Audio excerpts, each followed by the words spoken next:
आप देख रहे हैं समाचार एजेंसी ऑफ इंडिया में साइन न्यूज।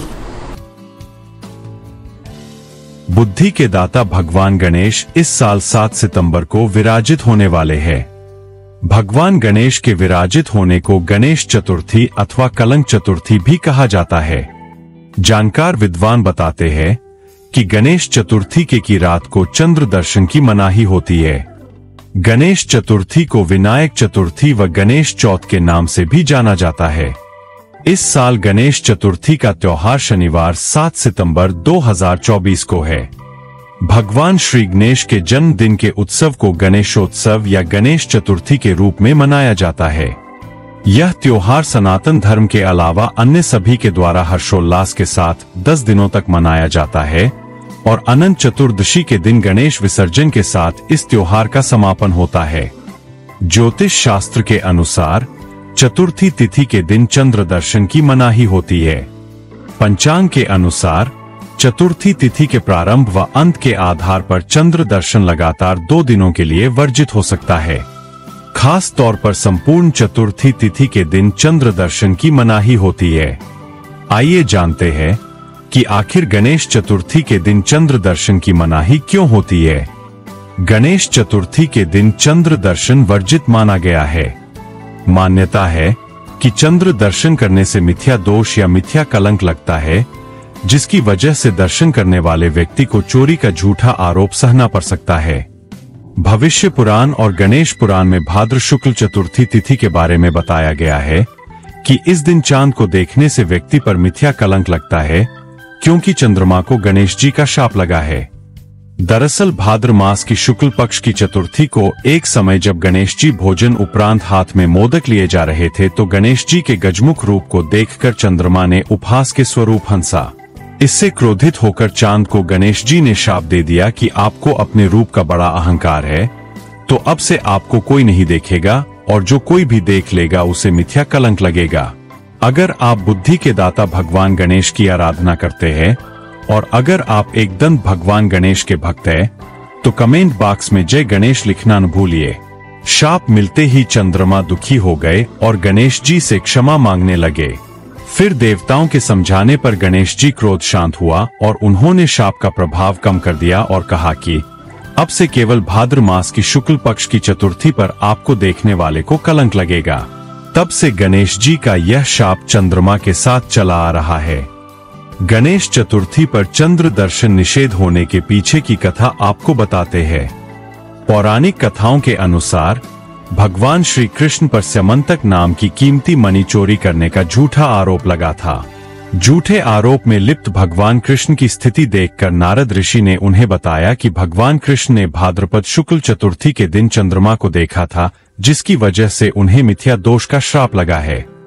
नारद ऋषि ने भगवान कृष्ण को आगे बताया कि भगवान गणेश ने चंद्रदेव को श्राप दिया था कि जो व्यक्ति भाद्रपद शुक्ल चतुर्थी के दौरान चंद्र दर्शन करेगा वह मिथ्या दोष से अभिशापित हो जाएगा और समाज में चोरी के झूठे आरोप से कलंकित हो जाएगा। नारद ऋषि के परामर्श पर भगवान कृष्ण ने मिथ्या दोष से मुक्ति के लिए गणेश चतुर्थी के व्रत को किया और मिथ्या दोष से मुक्त हो गए। अब जानिए गणेश चतुर्थी के दिन किस समय नहीं करना चाहिए चंद्र दर्शन। पंचांग के अनुसार वर्जित चंद्र दर्शन का समय शनिवार 7 सितंबर 2024 को सुबह 9:29 से रात 8:44 तक रहेगा।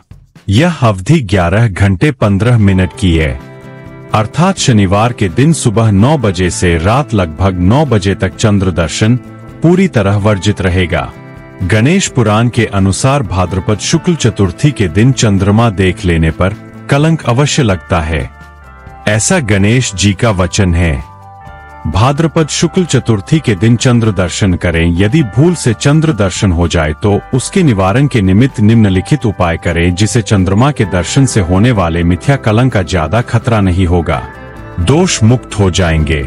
आइए अब आपको बताते हैं कि अगर भूलवश चंद्र दर्शन हो गया तो मिथ्या दोष निवारण मंत्र क्या है। जानकार विद्वानों की माने तो पंचांग के अनुसार अगर भूलवश गणेश चतुर्थी के दिन चंद्रमा के दर्शन हो जाए तो मिथ्या दोष से बचने के लिए सिंह प्रसेनम वदीत सिंहो जाम्बवताहत सुकुमारक मारोदी स्तव हेश स्यमंत का इस मंत्र का जाप करना चाहिए। मंत्र का 21, 54 या 108 बार जप करके पवित्र किया हुआ जल पीने से कलंक का प्रभाव कम होता है।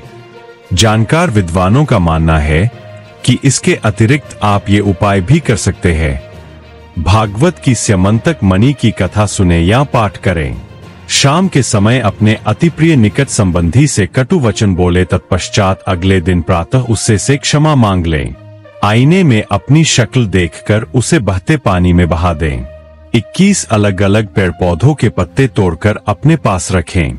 मौली में 21 दूर्वा बांधकर मुकुट बनाएं तथा इस मुकुट को गणपति मंदिर में गणेश जी के सिर पर सजाएं। रात के समय मुंह नीचे करके और आंखें बंद करके आकाश में स्थित चंद्रमा को आईना दिखाइए तथा आईने को चौराहे पर ले जाकर फेंक दीजिए।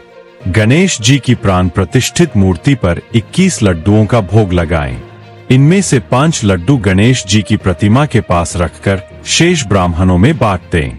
शाम के समय सूर्यास्त से पहले किसी पात्र में दही में शक्कर फेंट ले। इस घोल को किसी दोने में रख ले तथा इस घोले में अपनी शक्ल देखकर अपनी समस्या मन ही मन कहें। तत्पश्चात इस घोल को किसी श्वान को खिला दें। आइए अब आपको बताते हैं कि आखिर कलंक चौथ कथा क्या है।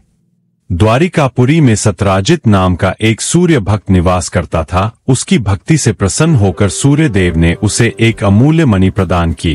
मणि के प्रभाव स्वरूप किसी भी प्रकार का भय नहीं रहता है और राज्य आपदाओं से मुक्त हो जाता है।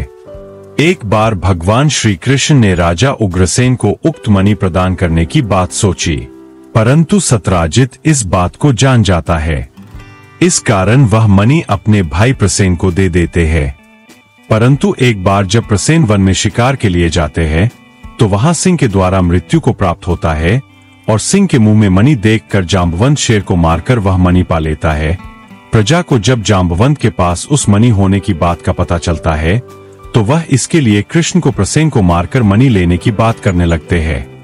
इस आरोप का पता जब श्री कृष्ण को लगता है तो वह बहुत दुखी होते हैं और प्रसेन को ढूंढने के लिए निकल पड़ते हैं। घने वन में उन्हें प्रसेन के मृत शरीर के पास में सिंह एवं जांबवंत के पैरों के निशान दिखाई पड़ते हैं।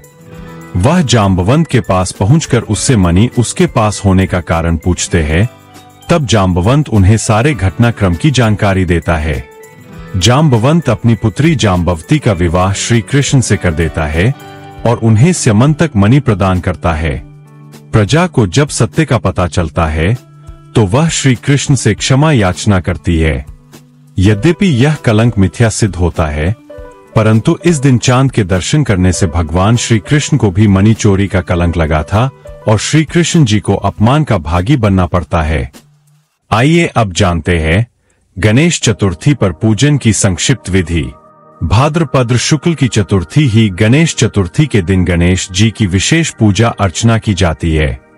भाद्रपद कृष्ण चतुर्थी को गणेश जी का जन्म हुआ था, इस कारण यह तिथि और भी विशेष बन जाती है। इस दिन प्रातःकाल स्नान आदि से निवृत्त होकर भगवान श्री गणेश जी की प्रतिमा बनाई जाती है। गणेश जी की इस मूर्ति पर सिंदूर चढ़ाकर षोडशोपचार से पूजन किया जाता है तथा लड्डुओं का भोग लगाया जाता है। संध्या समय पूजन करके चंद्रमा देखे बिना अर्घ्य देना चाहिए। चतुर्थी पूजन महत्व को जानिए। चंद्रमा को देखे बिना अर्घ्य देने का तात्पर्य है कि इस दिन चंद्रमा के दर्शन करने से व्यक्ति कलंक का भागी बनता है, क्योंकि एक बार चंद्रमा ने गणेश जी का मुख देखकर उनका मजाक उड़ाया था। इस पर क्रोधित होकर गणेश जी ने चंद्रमा को श्राप दे दिया कि आज से जो भी तुम्हें देखेगा उसे झूठे अपमान का भागीदार बनना पड़ेगा। परंतु चंद्रमा के क्षमा याचना करने पर भगवान उन्हें श्राप मुक्त करते हुए कहते हैं कि वर्ष भर में एक दिन भाद्रपद की शुक्ल चतुर्थी को चंद्र दर्शन से कलंक लगने का विधान बना रहेगा। व्रत से सभी संकट विघ्न दूर होते हैं। चतुर्थी का संयोग गणेश जी की उपासना में अत्यंत शुभ एवं सिद्धिदायक होता है। चतुर्थी का महात्म्य यह है कि इस दिन विधिवत व्रत करने से श्री गणेश तत्काल प्रसन्न हो जाते हैं। चतुर्थी का व्रत विधिवत करने से व्रत का संपूर्ण पुण्य प्राप्त हो जाता है। अगर आप बुद्धि के दाता भगवान गणेश की आराधना करते हैं और अगर आप एकदम भगवान गणेश के भक्त हैं तो कमेंट बॉक्स में जय गणेश लिखना न भूलिए। यहाँ बताए गए उपाय, लाभ, सलाह और कथन आदि सिर्फ मान्यता और जानकारियों पर आधारित है। यहाँ यह बताना जरूरी है कि किसी भी मान्यता या जानकारी की समाचार एजेंसी ऑफ इंडिया के द्वारा पुष्टि नहीं की जाती है। यहां दी गई जानकारी में निहित जानकारी विभिन्न माध्यमों, ज्योतिषियों, पंचांग, प्रवचनों, मान्यताओं, धर्म ग्रंथों, दंतकथाओं, किंवदंतियों आदि से संग्रहित की गई है। आपसे अनुरोध है कि इस वीडियो या आलेख को अंतिम सत्य अथवा दावा न माने एवं अपने विवेक का उपयोग करें। समाचार एजेंसी ऑफ इंडिया पूरी तरह से अंधविश्वास के खिलाफ है। किसी भी जानकारी या मान्यता को अमल में लाने से पहले संबंधित विशेषज्ञ से सलाह लें।